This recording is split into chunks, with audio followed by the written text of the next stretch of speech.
talking about the look. I called her Bobby, ain't talking about killing them. She bought a plug and she stay for a night, going hanging with Yachty. She go home, call me just bunch of little bitches with devils. She scamming these niggas. Terima kasih sudah klik video ini. Jangan lupa tekan tombol like, tekan subscribe, dan nyalakan tombol notifikasinya. Selamat menonton.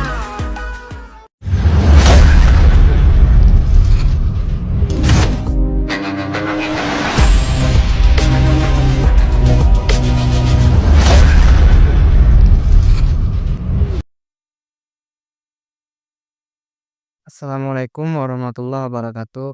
Perkenalkan, nama saya Muhammad Irfandi. Saya berasal dari Prodi Psikologi Islam. Di sini saya ingin jelaskan tentang pengertian etika, moral, dan akhlak sebagai bentuk tugas dari LK perilaku manusia dengan Al-Quran dan hadis.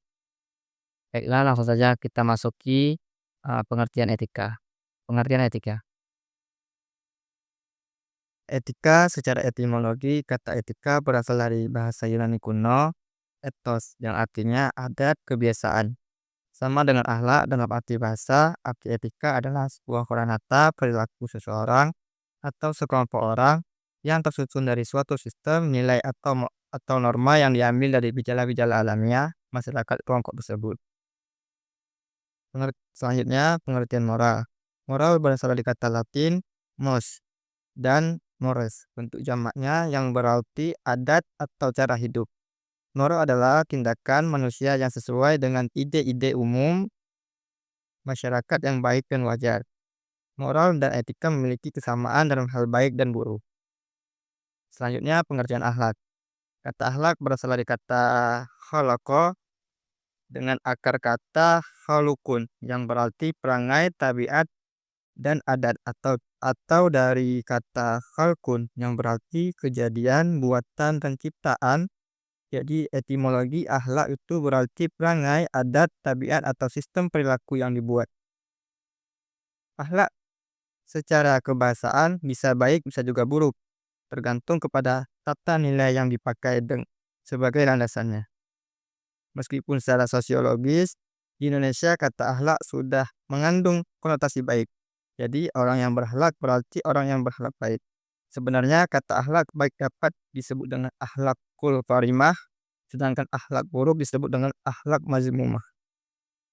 Next, selanjutnya, macam-macam etika. Ada etika deskriptif, dan etika normatif. Pengertian etika deskriptif. Etika deskriptif artinya etika yang berbicara mengenai suatu fakta, yaitu tentang nilai dan pola perilaku manusia terkait dengan situasi dan realitas yang membudaya dalam kehidupan masyarakat. Sedangkan etika normatif itu etika yang memberikan penilaian serta himbauan kepada manusia tentang bagaimana harus bertindak sesuai norma yang berlaku, mengenai norma-norma yang menuntun tingkah laku manusia dalam kehidupan sehari-hari. Selanjutnya, jenis-jenis akhlak. Yang pertama itu ada akhlak mahmudah. Akhlak mahmudah adalah tingkah laku terpuji yang merupakan tanda keimanan seseorang. Akhlak mahmudah atau akhlak terpuji ini dilahirkan dari sifat-sifat yang terpuji pula. Terus ada akhlak mazmumah. Akhlak mazmumah adalah tingkah laku yang tercela atau perbuatan jahat yang merusak iman seseorang dan menjatuhkan martabat manusia. Selanjutnya, ada dalil yang menjelaskan tentang akhlak. Sabda Rasul tentang akhlak. Hadis-hadis Nabi SAW demikian beragam berbicara tentang akhlak. Terkadang berisi perintah dan anjuran untuk berhias dengan akhlak yang terpuji dalam bergaul dengan manusia.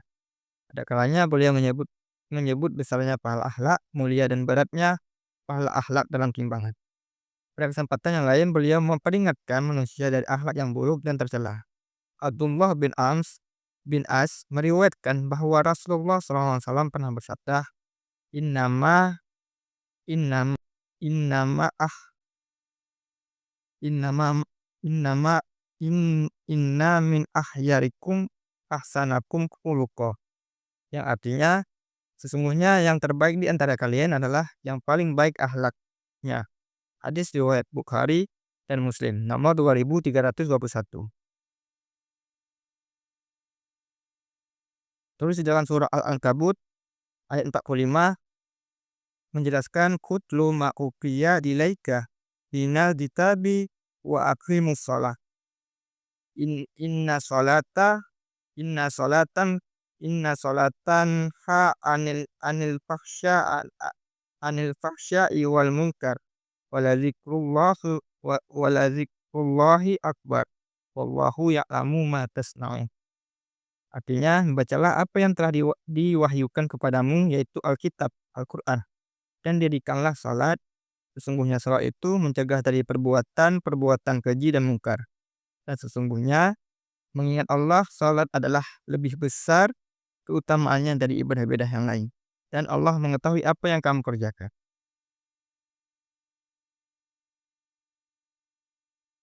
Pentingnya akhlak.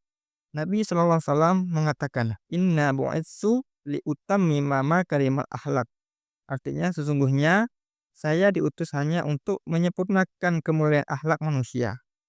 Maknanya kedatangan Nabi itu melengkapi kemuliaan akhlak manusia yang sebelumnya belum sempurna. Inti dari ajaran Islam sesungguhnya adalah kemuliaan akhlak. Misi beliau yang utama adalah perbaikan akhlak, penyempurnaan budi pekerti yang mulia. Next, selanjutnya. Perbedaan dan persamaan akhlak, etika, dan moral.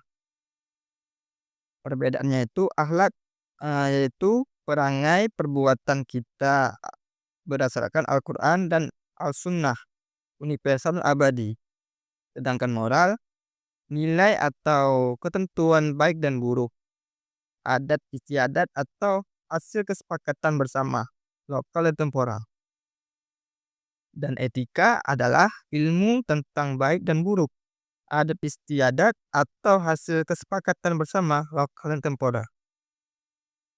Sedangkan letak bersamaannya adalah persamaan akhlak, etika, dan moral. Ada beberapa persamaan antara akhlak, etika, dan moral yang dapat dipaparkan sebagai berikut. Akhlak, etika, dan moral membahas tentang ide, tujuan, alasan, hujjah, motif perilaku. Akhlak, etika, dan moral merupakan ilmu yang normatif, artinya berpegang teguh pada norma atau kaidah yang berlaku. Terus dilihat dari fungsi dan peranannya dapat dikatakan bahwa akhlak, etika, dan moral sama, yaitu menentukan hukum atau nilai dari suatu perbuatan yang dilakukan manusia untuk ditentukan baik dan buruknya. Kesemua istilah tersebut sama-sama menghendaki terciptanya keadaan masyarakat yang baik, teratur, aman, dan damai, dan tentram, sehingga sejahtera batin dan lahiriah. Terus ada objek dari akhlak, etika, dan moral, yaitu perbuatan manusia, ukurannya yaitu baik dan buruk. Selanjutnya, akhlak dan aktualisasinya dalam kehidupan. Aktualisasi akhlak adalah bagaimana seseorang dapat mengimplementasikan iman yang dimilikinya dan mengaplikasikan seluruh ajaran Islam dalam setiap tingkah laku sehari-hari. Yang pertama itu ada akhlak terhadap Allah, yaitu mentauhidkan Allah tanpa menduakan Allah. Terus ada banyak berzikir pada Allah, berdoa kepada Allah Subhanahu wa taala, bertawakal hanya kepada Allah, dan berhusnuzon kepada Allah, berbaik sangka kepada Allah. Terus ada akhlak terhadap Rasulullah, yaitu mengikuti atau menjalankan sunnah Rasul dan berselawat kepada Rasul. Selanjutnya ada akhlak terhadap diri sendiri, yaitu sikap sabar, sikap syukur, sikap tawadhu, serta bertaubat. Dan yang selanjutnya ada akhlak terhadap sesama manusia, yaitu merajut ukhuwah atau persaudaraan. Ada ta'awun atau saling tolong-menolong. Terus ada suka memaafkan kesalahan orang lain, menepati janji. Dan yang terakhir, akhlak terhadap sesama makhluk, yaitu tafakkur, berpikir, dan memanfaatkan alam. Sekian dari presentasi kami. Wabillahi wal taufiq wal hidayah. Wassalamualaikum warahmatullahi wabarakatuh.